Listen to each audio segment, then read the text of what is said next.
Funding for this program was provided by the UCLA Office of Instructional Development.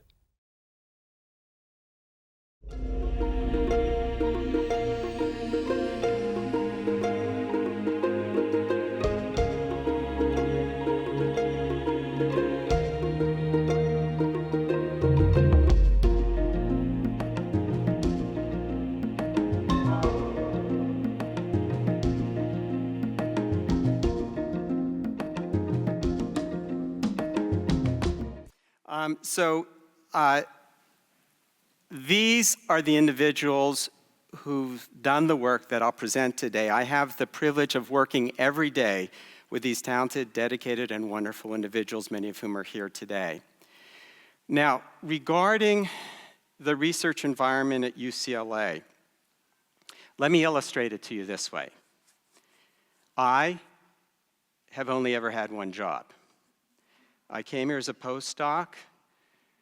My mentors were Steve Martyr and Keith Nectarline, who are here today. I continue to work closely with them, and they have only ever had one job.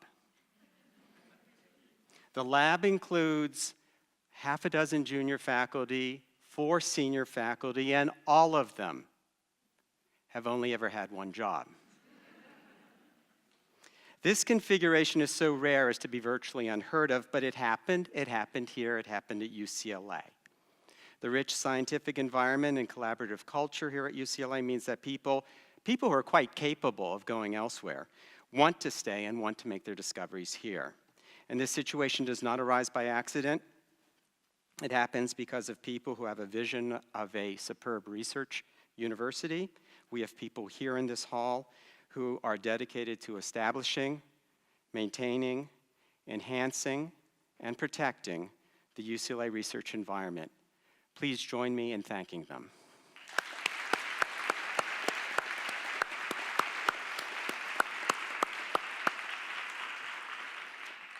So let's get started.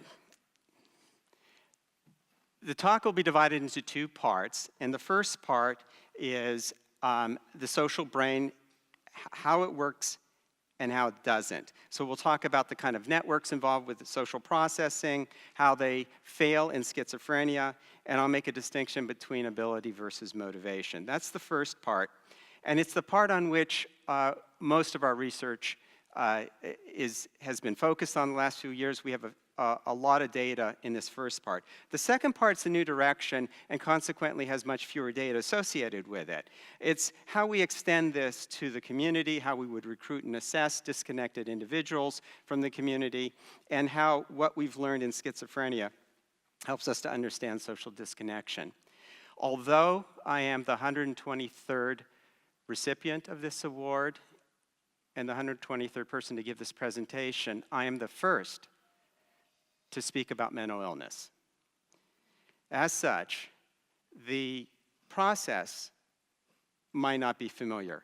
The process will be that we start with understanding normative processes, the normal brain in our case, and try to apply it to a particular disease. The disease in our case is schizophrenia. And then in the second part, what we'll do is try to take what we learn, any insights from that process, and then apply it to the general population. First, a word about the methods I'll refer to. I'll be referring to 2 kind of brain-based methods. One is functional magnetic resonance imaging, or fMRI. I'll just refer to it as scanning. Many of you have already had MRIs. This is a particular one in which it detects minor changes in blood flow, and that way you can get an idea of which parts of the brain are active under which particular conditions. So this is a workhorse method for the social neuroscience that we'll be talking about. We also use EEG, so these are scalp recordings of electrical activity, and there's particular patterns that you can observe over particular regions, and consequently, if you average them, you can get particular waves. These would be waves that would be in response to some social stimuli or in particular social processing conditions. So I'll be in today's talk referring to EEG and referring to scanning, and these are the 2 methods we'll talk about. Because we start with the normal brain, I'm going to give you an example of the kind of neuroscience that can be used to study the normal brain. And in doing so, I'm going to highlight the work of one of our excellent collaborators, Naomi Eisenberger, who's right next door in the Department of Psychology in Franz Hall. So she and her colleagues have become interested in the regions for social pain or social rejection. And this is an interesting area in that it's a little counterintuitive. So, for example, you might think that there's got to be some region that focuses on the kind of pain you feel when you're rejected. But in fact, there's no special region for that. Instead, evolution was conservative. It said, if it spoke, was something like, I've got a perfectly good way to process pain, physical pain, I'll just use it for social pain. So the regions, and this is not something you can intuit, it's something you have to scan, the regions associated with physical pain are actually the same as with this kind of social pain or social rejection. And if that's so, then you should be able to manipulate them both, and you can. So for example, Tylenol can work on both physical pain and on social pain. So again, confirming that these are overlapping regions, that there's something conservative about this. Now, you're probably wondering how one studies social rejection in the scanner. It's not like you can have someone in the scanner and have their girlfriend break up with them. You have to sort of manipulate this a little bit. So this is done, Naomi and her colleagues do this with a game called Cyberball, in which there's a cover story. The cover story is that you're in the scanner, you're tossing a ball with two other individuals that are somewhere else on campus or somewhere else. They're able to decide where to throw the ball. You can decide then, when you get it, to pass it to this person or this person, so you have the little figures representing the other people you're playing with. And so this is going on for some period of time. And then, all of a sudden, things change a little bit. What happens is that the two other people pass the ball back and forth to themselves, and you're excluded.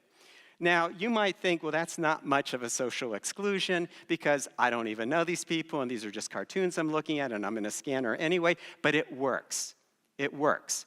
In other words, you can get activation of the regions with this kind of manipulation.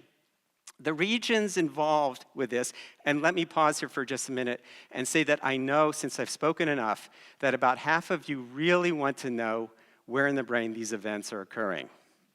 And the other half of you really would like me to skip that part.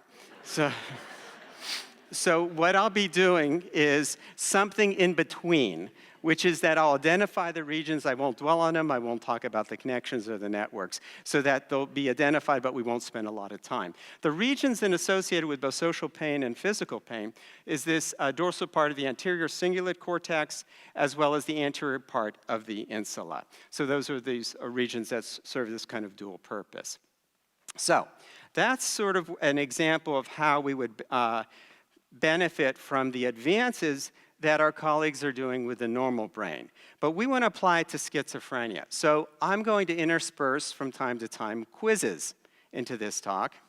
And you don't have to do anything, but you can guess if you want.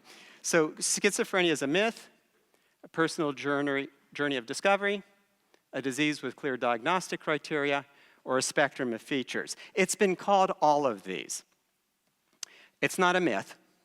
That was an older, somewhat irresponsible notion. It's certainly very real to those of us who study it and those of us who have it in family members. It's not a personal journey of discovery. That's an overly romanticized notion, but that notion does pop up from time to time. So neither first or second are correct. It's actually both 3 and 4. It's both a disease with diagnostic criteria and it's a spectrum. And you might say, well, it can't really be both of those, and sort of, kind of, yes, it is. The thing is that a diagnosis is always categorical. You either have it or you don't have the diagnosis. And so we'll be talking about the kind of criteria that are used to diagnose schizophrenia. But we know and have known for a long time that there's a spectrum of schizophrenia, meaning that you can have a tendency to it, you can have a little bit of it, you can have a watered-down version of it. So even below that sort of severity threshold, you can have these kinds of tendencies. In the first part of the talk, I'll be focusing on diagnostic schizophrenia. On the second part of the talk, I'll be focusing more on this notion of a spectrum, where you can have a little bit of it, but not meet the criteria. So the diagnosis of schizophrenia is it's not one thing, you have to have a bunch of things. So I'll just spend a minute on this so that so that when we go forward, you know what I'm referring to. So you need at least 2 of these symptoms. Some of these should be familiar to you. So delusions would be false beliefs that the person holds on to. They could be suspiciousness, that they think people are out to get them, or grandiose, that they have unusual abilities, or it could be bizarre, that aliens from another planet are affecting them. Hallucinations are hearing things that aren't there, or seeing things that aren't there, no one else sees. And in schizophrenia, it's most commonly the hearing voices that we come. Disorganized speech is actually a breakdown in the form of speech. So it's not exactly what someone's saying, it's the structure of speech breaks down so that it's hard to actually understand how the language is structured. Disorganized behavior is anything that appears to be odd. So it's not just appears to be threatening or appears to be uncomfortable, it appears to be odd, and frankly, you don't have to go that far, you can observe it in Westwood Village. So these are the kinds of things that make you think someone's not entirely there. Negative symptoms are attracting a lot of interest from our group, have been for years. These are what you lose with the disease. In other words, it's the lack of something, the lack of expression, the lack of motivation. Anhedonia is the lack of wanting to do something, having that oomph to sort of go out and give something a try. So these are negative symptoms, and you don't need all of these, you just need 2. You also need social or work dysfunction, and there has to be a minimum duration. This is true for everyone with the diagnosis. There's a bunch of exclusions which aren't critical for this discussion. The first 3 symptoms here are, by definition, psychotic symptoms. So when people talk about a psychosis, psychotic symptoms, psychotic features, they're talking about these first 3 things here. And most people will say something like, yeah, but I know someone who has some of these features and they don't have schizophrenia. And the answer is, that's right. These are psychotic features that could appear in a range of psychiatric or neurological conditions. It's when you have the whole package that you have the diagnosis of schizophrenia.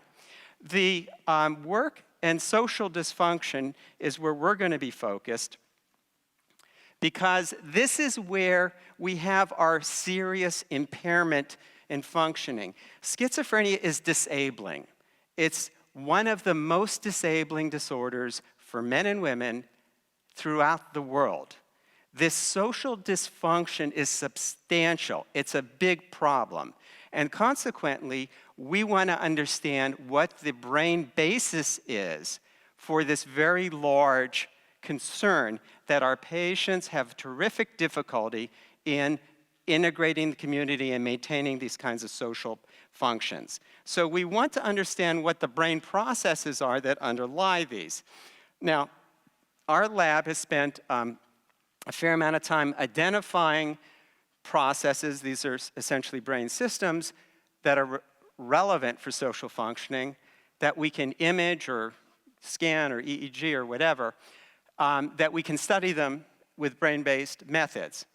And these tend to have sub-processes. So at this point, I realized that this is too much. And you'd say, I don't want to hear about all this stuff. We study all of this stuff. Our lab has worked in all of those boxes, but it'd be tedious to go through them. So we'll go through an example of social cue perception, which is faces. We'll talk about experience sharing. We'll talk about mentalizing. We'll talk about emotion regulation, and then we'll move on from there. So let's talk about social cue perception. So that's the first process we'll talk about. We get cues from all kinds of things. We get cues from emotion in faces, intonation in voices, gait, gestures. We pick up cues. We do it fairly easily. And the people with schizophrenia who we work with don't do it as easily. They have trouble in picking up these cues. There's very large group differences between individuals with schizophrenia and controls, and how accurate they are in identifying, for example, the emotion in faces. So you use this ability, and you don't think about it because it's too straightforward. But here's an example then that we can, let's consider Little Red Riding Hood. I mean, Little Red Riding Hood definitely looks fearful. You can tell that without much effort. She's not using, by the way, prototypic fear expressions, but she's using subtle versions of those fear expressions. When you came here to Schoenberg Hall, you walked in, you passed faces.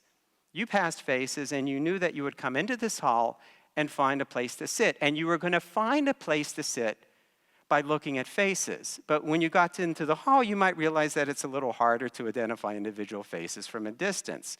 So you had to get closer. When you got closer, a couple things happened. One is you identified people you knew, or you identified faces that were welcoming. You did that, and I don't think any of you gave it any thought, but it's a big deal. It's a process that you've mastered, and it enables you to function well socially. The regions associated with this, particularly for face processing, are the fusiform gyrus here, the amygdala here. These regions are more associated with other types of cue perception, including the superior temporal sulcus. So those would be like identifying emotion in voices. But these are the two main regions, amygdala and fusiform, for identifying emotion in faces. So I've already pointed out that our patients aren't great at doing this. What do the scans tell us? These data, this isn't from our lab, although we've done work in this area. This is a meta-analysis. A meta-analysis where you put a bunch of studies together and see what the studies collectively are telling you.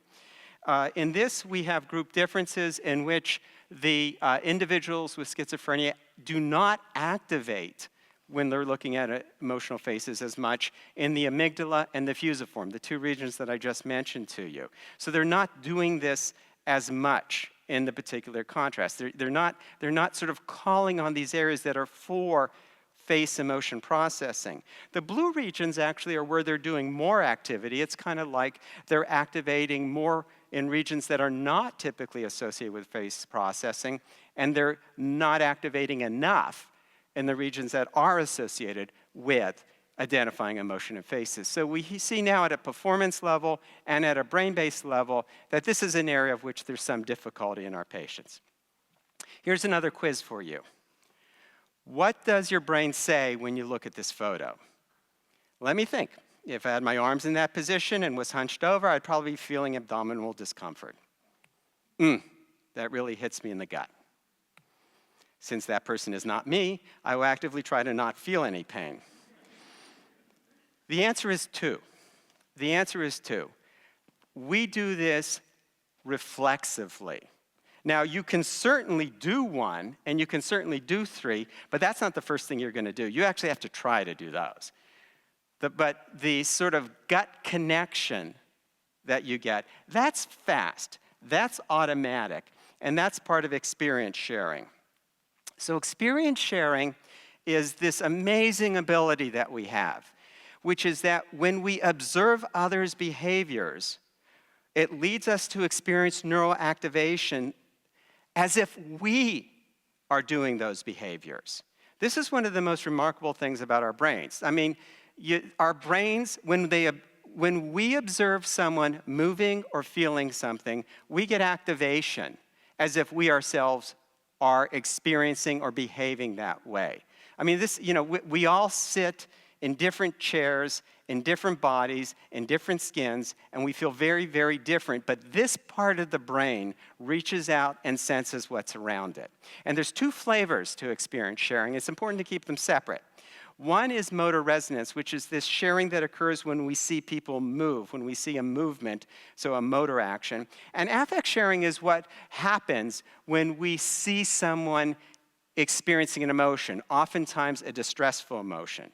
So, for example, here are some examples of when we feel this kind of experience sharing. Here's another example of when we see someone in pain, we sense that. We get that automatic feeling. We feel the pain even if we inflicted the pain.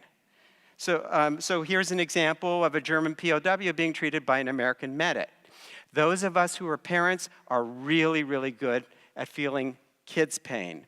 We do this so automatically, it's so beyond our control that we feel our pets' pain. And the regions that do this include for the motor resonance, that movement part, the inferior parietal lobe and the premotor cortex, and those are the regions that are associated with the mirror neuron system. The regions associated with affect sharing, this kind of I feel your pain, those are different regions. So these are two different systems. But this is the dorsal anterior cingulate cortex and the anterior insula. So how do you study this? Because this is a bit difficult to study because you have to measure how someone is experiencing something. So we've used an approach with EEG. The study I'm presenting was Bill Horan's study from our lab. Mu is a frequency that you measure with EEG. It occurs in a certain range, certain electrodes.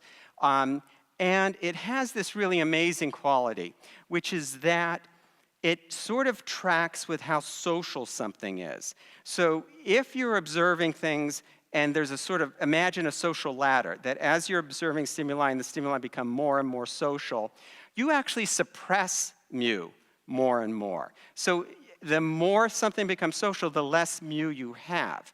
So you can study this with EEG. So for example, you might show people bouncing balls, which is not social, and that's our control condition. Observe a moving hand, which isn't social, but it's kind of like that motor resonance thing I was talking about. How about moving your own hand? That, again, isn't terribly social. That's more like the kind of motor resonance, but it at least involves another person, or in this case, you. But then you can show videos of people, watching people that are not interacting. So they're people, but it's not that social because they're not interacting. Or you can watch people as they're interacting, which is more social. Or then you can watch people as if they're throwing a ball to you. So as if they're including you in that. So you can think of that as a kind of social ladder or hierarchy in which the mu frequency should become more and more suppressed as we go up to these stimuli. And what we see in healthy controls is exactly that. We see this tendency to sort of show more and more suppression as the stimuli become more and more social. So the question is, what do our patients show? And the answer is almost the same thing. So this is an area in which when we have a paradigm that works, the controls do exactly what we expect them to do, and our patients look like controls. And we see this now, not only in EEG, but also with fMRI. When we look at this experience sharing component, we don't find big differences between patients and controls. It's an area that's relatively intact. It might be that there's some subtle differences, entirely possible, but considering that it's so easy to find impairment in some areas, this is an area that's at least relatively intact. And that's important. It's important to identify areas of strengths in schizophrenia so that we know what to build on. So now that's experience sharing. The next topic will be mentalizing. Mentalizing goes by many names. It's also called theory of mind or mental state attribution. And it's the ability to infer the mental states of other people, including their intentions, their beliefs, their emotions. I mean, as we go through our social world, we need to take other people's viewpoints into account to make good guesses as to what's going on in their minds. And this is an ability that our patients have considerable difficulty with. So we have large differences between patients and controls. They have trouble with these kind of inferences, being able to put yourself in someone else's shoes, take someone else's perspective, make inferences about what someone else is thinking. This is actually an area in which our guys have some difficulty. So in terms of examples of mentalizing, because as I mentioned, when you just identify emotion and faces, normally that's pretty easy. But what if it's not? Like, for example, kids eating ice cream are always happy. So if the kid was smiling, I wouldn't be thinking about it, but the kid's not smiling. So it makes you wonder what's going on. So at that point, you have to move into something that requires a little bit of inference. Sometimes faces are intentionally ambiguous. Sometimes they're just utterly perplexing. Sometimes you need to do detective work to figure out what's going on.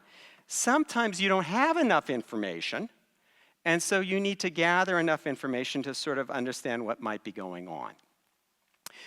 And so this is this process of mentalizing, and it's this area in which we have performance problems. There is a very well identified mentalizing network, which includes the temporal parietal junction, the temporal pole, the precuneus here on the medial surface, and the medial prefrontal cortex, also on the medial.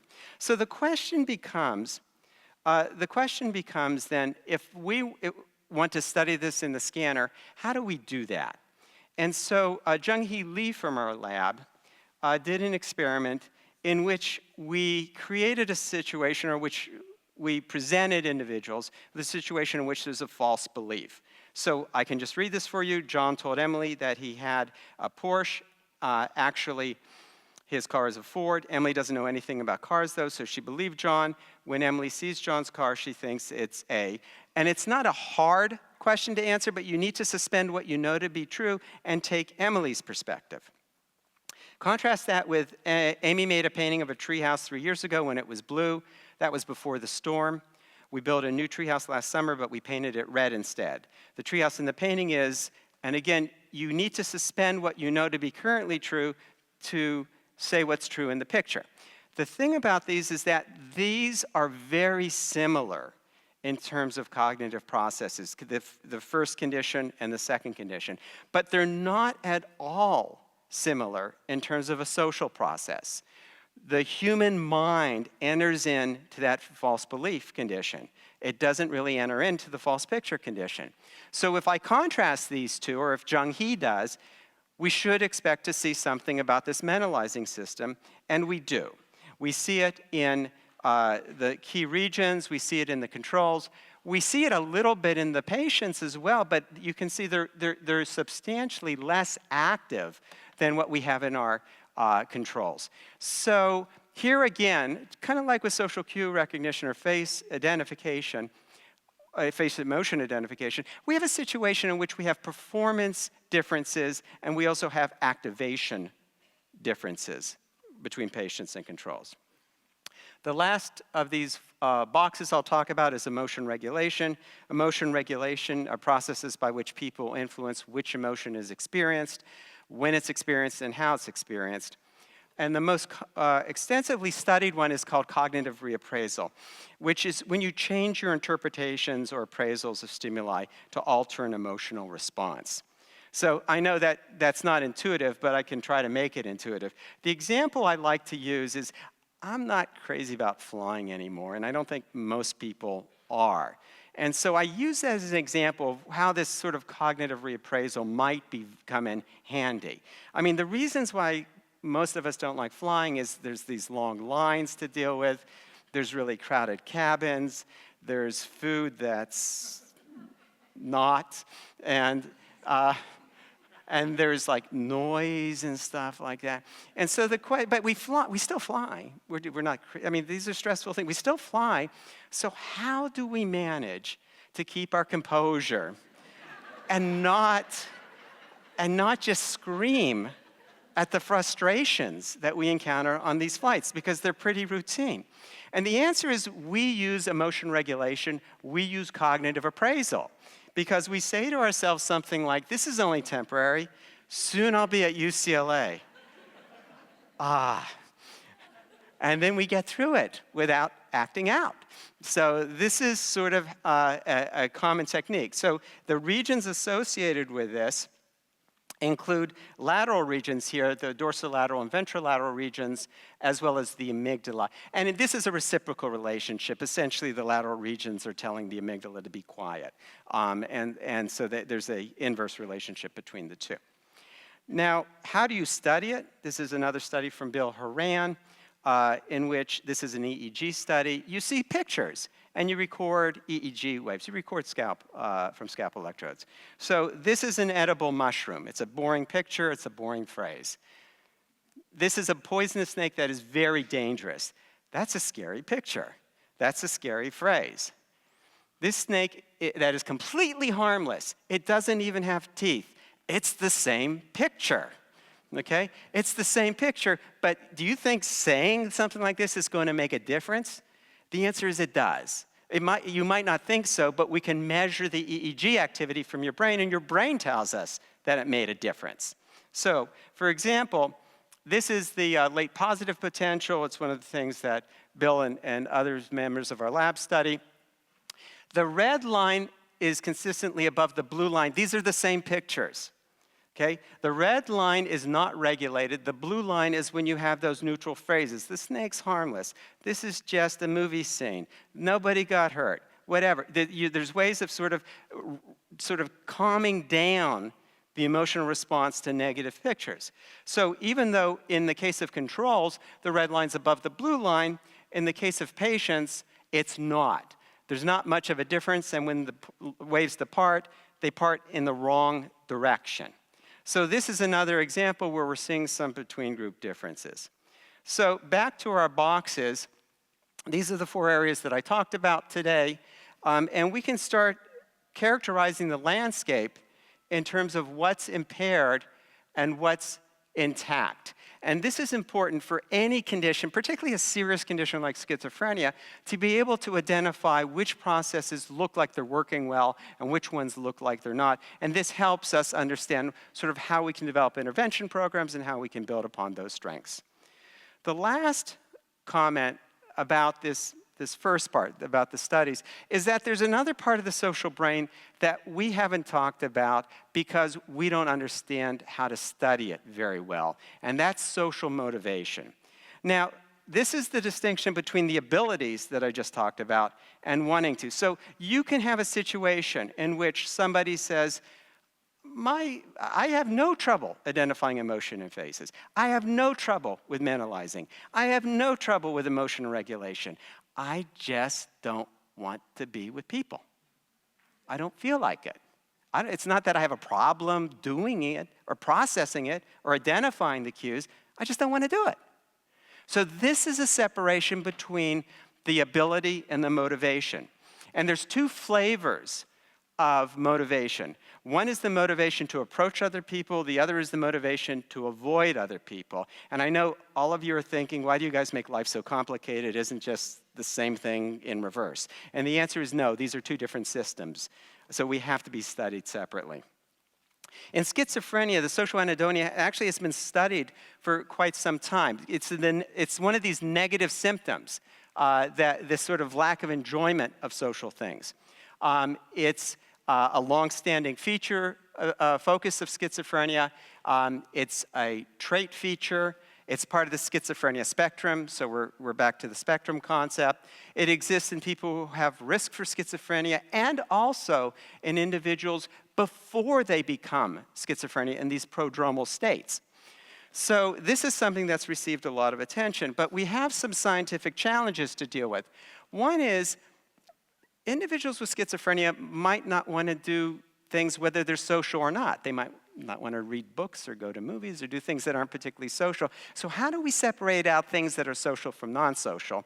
The other thing is that we want to study this in the brain. We want to study it in the scanner. And that's not a terribly easy thing to do. Sometimes to get the brain to reveal its secrets, you have to sneak up on it. And that's what Jung-Hee Lee from our lab did. She snuck up on the brain. This is what she did. She set up a paradigm in which there's slot machines. Okay, there's 3 different slot machines, and they come out in pairs, and you have to pick which slot machine you want. You're not told which slot machine is good or not good. You have to figure it out yourself. As it turns out, one is good, which means most of the time it gives you a payout, but not always. The other is bad, which meaning that most of the time it doesn't give you a payout or takes something away. And the other one is completely neutral. It does it 1/3 of the time it's good, 1/3 of the time it's bad, and 1/3 of the time it doesn't matter. So, but you're not told that. This is called probabilistic learning. It approximates how we learn in real life. And so this is a way of sort of getting people to learn things without actually telling them. And Jung-Hee was sneaky in a second way, which is that she manipulated the type of reward. So sometimes it was an image of money gained or money lost, and sometimes it was a smiling, inviting face, and sometimes it was an angry face. And so the subject would choose between two. And so the better choice, of course, is to pick a good machine over a neutral one to gain something, or a neutral machine over a bad one to avoid losing something. But now you can look at the effect that type of reward had when those decisions are being made. The regions that are associated with this are the ventral striatum and the ventromedial prefrontal cortex. These are common areas for social motivation. And so here I'll show you some data. It's imaging data, but it's graphs so that you can see the magnitude of the response. There's the ventral striatum, and you can see that for non-social or social reward, the healthy controls don't make that much of a difference. Same thing for the ventromedial prefrontal cortex. Those are the two regions we talked about. They show a little more, whatever you want to call, activity, responsivity, sensitivity to the social stimuli, but it's not a big difference. Look at our patients. And this is a significant interaction, our patients are not responding to the social rewards as much as they are to the non-social ones, and they differ from healthy controls in this regard. So this gives you some idea as to how you might start teasing apart not just the abilities, which is what we've been focused on for so long, but the sense of motivation to engage in one's social world, which is also important for social functioning. That ends the first part of the discussion, and so I'll move on to the second part, which is a bit shorter because it's new and I don't have as much data to show you. So what we'll do is this way you get to see something on which we have a fair amount of data, and as well as things that give an indication as to what direction we're going in. So we're now in a situation where we want to take anything that we've learned in schizophrenia and apply it to the general public, to public health. So, in order to do that, I have another quiz for you. Having friends is bad for your health? I mean, after all, who needs the aggravation? Has no effect on your health? Has a slight beneficial effect on your health because they nag you to eat well, exercise, that sort of thing. Means that you have a 50% higher chance of being alive in 7 years if you're in mid-60s. Correct. This is the size of the effect of being socially connected. So the construct of interest is social disconnection, which is objective, long-standing lack of contact with friends, contact with community groups, contact with family, but it's objective. We'll talk about subjective in a minute. It's really prevalent in individuals with severe mental illness. Obviously, schizophrenia is not the only one, but schizophrenia is the disease we focus on. And as I've mentioned, social dysfunction is a huge issue for the disorder, and it leads to international levels of disability. But it's also commonly observed in the general community. And it's a public health problem. So, first of all, what do we mean by the general community? We're not fancy here. We just mean that we didn't use clinics, we didn't use referrals, we just get people sort of unselected through no particular referral network. How much social disconnection is there in the general community? No one's really sure, but it's about 5 to 10%. It's not trivial. It's not trivial. That's the number of people that say they don't have confidants. Is it increasing in the US? Probably is. I mean, there's a feeling that it's increasing, but the data does support that the social network size is decreasing over the last few decades. Is this a problem because of social networking or online connections? And does it help or hurt? And the answer, it can do both. This doesn't seem to be a strong directional thing. In other words, the social networking can help people who want to be connected, can hurt people who don't. This doesn't seem to be the reason for the trend. So it's not something we can blame on the rise of social networks. Now, social disconnection is very different from loneliness. Loneliness is the subjective evaluation of social interactions, right? So loneliness is how you feel about your connections. Social disconnection is an objective rating of how connected you are. The loneliness is associated with depression, and it's not strongly correlated with social disconnection. The correlation's about 0.25, so this is a really modest correlation. And if you think about it for a minute, it might not surprise you that people can be surrounded by people and still be lonely. And it might not surprise you that many of our individuals with schizophrenia are not around other people and don't feel lonely. So the fact that this is a low correlation sort of makes sense when you think about different individuals. Now, what do we know about the social disconnection and early mortality? I mean, let's be realistic here. What about smoking? What about obesity? What about poverty? I mean, I have enough, public health things to worry about. Do I really have to worry about social disconnection? And these data indicate you do. Anything to the right of the vertical line is bad for you. And the further right, the worse it is. And social disconnection, the two lines are because we have one line for men and one line for women. And social disconnection is at the same level of risk for early mortality as poor health at baseline, smoking, poverty, and it's higher than obesity and hypertension. This is one large study, but this comes across in many studies. So if this is such a big deal, you could say, Michael, okay, I understand you're concerned about it, but if this is such a big deal, how come we don't hear like a warning from the Surgeon General or something like that? We got one.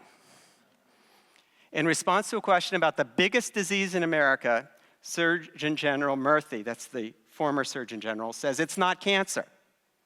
It's not heart disease. It's isolation. It's the pronounced isolation that so many people are experiencing that is the great pathology of our lives today. By isolation, he means both subjective and objective. So he's talking about both social disconnection as well as loneliness. So this is an area of concern. But then there's this question like, if you want to study this, if you really want to study this, there's a ton of people doing this. I mean, there's people in public health, there's people in sociology, there's people in epidemiology, and they've done a wonderful job of showing the extent of the problem and the consequences of the problem for health and mortality. But if you want to know what's causing the social disconnection, if you want to know what's leading to it, if you want to know the brain-based, the within-subject factors that lead to this, then you have to come to someone like us. This is what we've been doing in schizophrenia, so we can try to use the same approach in the general population. But then that raises another problem, which is how do you recruit a sample with social disconnection? They're disconnected. So how do you actually get them in? So after giving this a fair amount of thought, we realized we can place an ad on Craigslist. And we did. Do you have few friends, little contact with family members, and typically do activities alone? And we get a lot of phone calls. And you can say, yeah, Michael, but let's be realistic. You're only getting a subset of this sort of universe of socially disconnected individuals, people who are online and people willing to come in for a research study. We know that. Okay? We know that we're getting a subset. But this is the approach we've used. We have other approaches that we'll use going forward. So now what do I do, since this is a new area, how do I present data to you that I'm not going to suddenly regret presenting publicly when something changes? The thing is that we have two independent samples at this point. We have a pilot study that we did to demonstrate that we could recruit these individuals. It was a feasibility study. And we also have one ongoing study that's quite large, but we're just beginning it. But that gives us essentially a replication sample. So, and we have over 50 self-identified individuals that are disconnected, so people that say that they're disconnected. So we have now enough experience with this. So for the next few minutes, what I'll do is I'll present to you anything that we've seen in both samples. We're just like any other research group. If we see something twice, we take it seriously. So here's my last before I go on, let me give you an example because you might not have a sense for what these individuals are like. TL is a 49-year-old single female. At the time of the interview, she was living alone in an apartment, employed sporadically as a TV extra and intermittently collecting unemployment disability. She completed college with a degree in French language and culture. She reported she loves being an actress and feels like dressing up and playing all day is her way of participating in society. She spent her time exercising, watching cooking and travel shows, baking and running errands. When asked why she responded to the study ad, she stated, "I have few friends and I prefer to be alone." Further, she reported that she had never been in a close romantic relationship but would like a significant other. On measures of social disconnection, she endorsed low levels of social approach motivation and moderate levels of loneliness. She endorsed some personality disorder traits, including preferring to do things alone because it makes her more efficient and expressing ambivalence about physical intimacy, but she did not meet criteria for personality disorder. If this sounds like someone who might be somewhat familiar, the answer is, given the base rates, you probably do know people who are disconnected. And we have a number of case studies that are all sort of different versions of people who are just okay not being with other people. So here's my last quiz for you. People with social disconnection from the general community have reduced social processing, right, those abilities, social cue detection, mentalizing, and reduced social motivation. They have reduced social processing and normal social motivation. They have the reverse of that, normal social processing and reduced social motivation, or they have normal both, social processing and normal social motivation. And the answer is, I'm not telling you, because you have to pay attention for the next 3 minutes, and then you'll get your answer. So, this is, again, the things that we found in 2 samples that I feel comfortable enough sharing with you, even though we don't have huge samples. Are the people we recruit really socially disconnected? Yes, they are. We have a number of ways of measuring it, and this gives you some sense. This is a combination of social disconnection scales that occurs in the context of a lengthy interview, and you can see that this sample, this disconnected sample, is much more shifted to the left. This is our comparison sample. They're not selected to be connected. They're just not selected for any particular social quality. So you can think of them as unselected, right? They're not selected to have a lot of friends. We just don't mention it in the ad. But this is a pretty big difference. Do they have autistic tendencies? Rare. Only 1 out of the greater than 50 was in the autism spectrum. We were surprised. We thought we would get more individuals in autistic spectrum. Were they lonely? Only about 1/3. So, some loneliness, but not the majority. Did they have impairments in social ability? We've given a bunch of tests. Social cue perception, including face emotion, mentalizing, empathic abilities, emotion regulation. They're completely normal. Across 2 studies, they're completely normal. They have no apparent deficits in these social processing abilities. Surprise number 2. Did they have impairment in social motivation? Yes, most definitely. Here you can see the approach motivation, and they're shifted significantly to the left. They're just less willing to approach. And this is across a number of items, that they're just not as willing to engage. In terms of avoidance, are they more willing to avoid? The answer is not really. It's about, it's not significantly different. It's not that impressive. But in terms of reduction in approach, it's definitely there. So now we have a pattern in which there is, in fact, a big difference in motivation, even though there's not a big difference in terms of the abilities. Did they use online social networking? Much less than our comparison group. So this is sort of across different ways of assessing it. They're just not that engaged, whether online or in person. Were they in the schizophrenia spectrum? Now we're back to the spectrum. The answer is many of them were.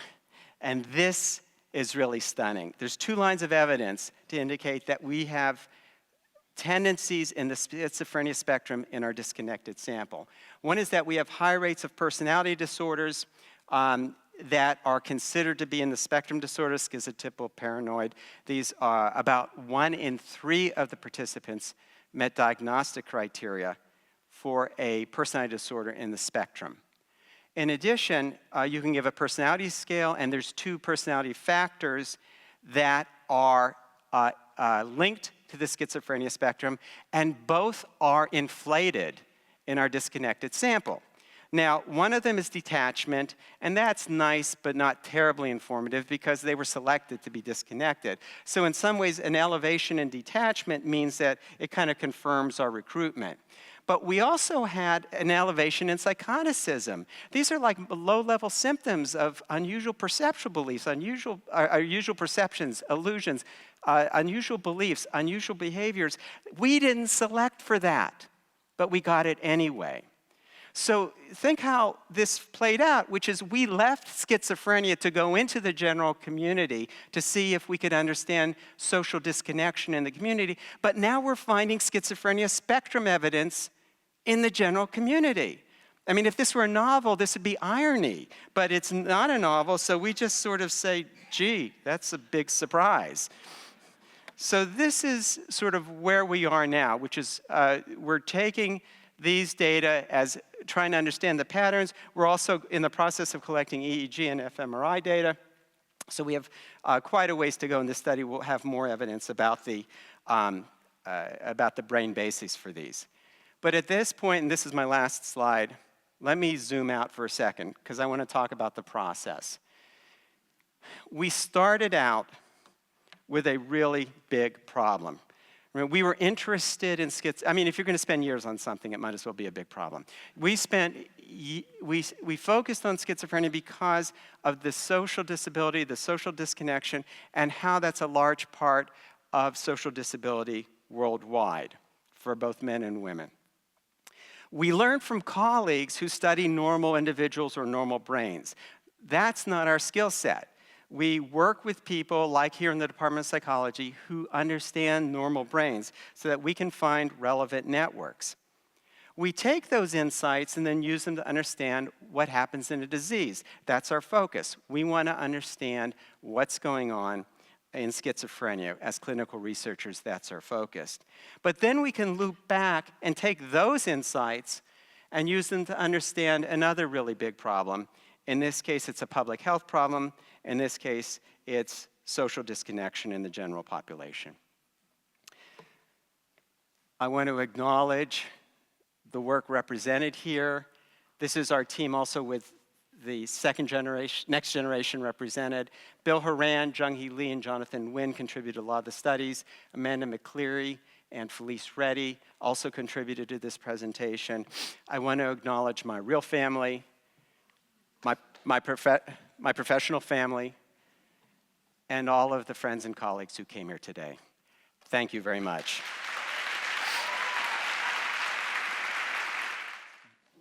Very nice presentation.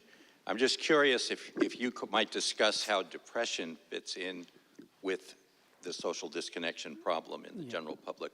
Are they correlated with each other? We don't have a great answer for you right now. Depression most definitely is part of loneliness, and the Cousins Center here is one of the outstanding places to study this. Loneliness has its own public health risk associated with it. So it's like being objectively disconnected or subjectively disconnected with loneliness. Both have poor health indicators.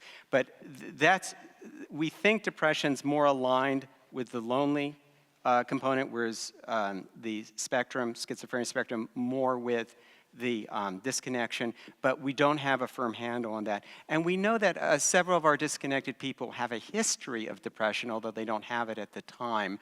And it's not nearly as common as those spectrum personality disorders that we find. It's an excellent question that we're just beginning to get wrap our arms around. Can schizophrenia be inherited? I'd love to know who I'm talking to. Okay, right over here. Oh, okay, there we go. Okay. So this, like many complex disorders, has a genetic risk factor associated with it. But it's not deterministic. It puts one at risk. And so there's a lot of work now on identifying those particular risk genes. You showed, I think, the answer to your last quiz. You never gave us the answer. Not explicitly, but the answer was the abilities are intact, but the social motivation is missing in the Right. social disconnection group. That differs from the schizophrenia group in that both of those Exactly are right. abnormal. What do we know so far about when? So that implies that you don't develop schizophrenia unless you also develop the social cognitive ability problems. right. What do we know so far about when those social cognitive abilities start going downhill? So that was Keith Nectarline asking, as usual, a perceptive question. You would think that after 30 years of talking with him, we would have worked these things out. But the point is a very good one, and I didn't actually close the loop as well as I could have, which is that there is a contrast in which we're sort of down on abilities and motivation in the clinical condition, but we're only down on motivation in this community. And when do things start depends on the social processing domain. So, for example, Jung Hee's study of this kind of focus on social versus non-social reward, that starts in infancy, or it should start in infancy. That sort of gut connection, that should start in infancy. Mentalizing, much later. And so it's interesting then that we do have this kind of intact process for this experience sharing, which should start early, but we don't seem to have intact at the brain level, not at the performance level, but at the brain level, with something else that should have started earlier. So the answer is it's not falling neatly. It's not falling neatly into sort of early versus late developing.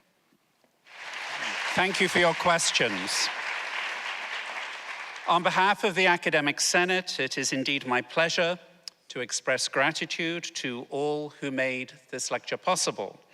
Professor Green, thank you for providing such an extraordinary and stimulating lecture. Thank you to the Special Events Office and faculty who serve on the Faculty Research Lectureship Selection Committee. Without your work, this event would not be possible.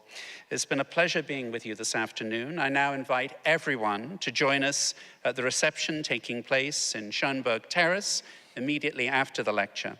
Thank you and have a good evening. Yeah.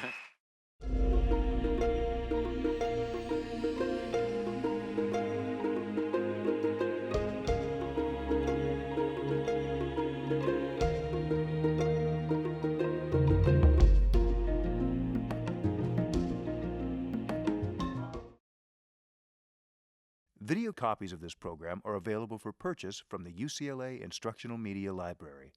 Call toll-free 1-877-958-2200.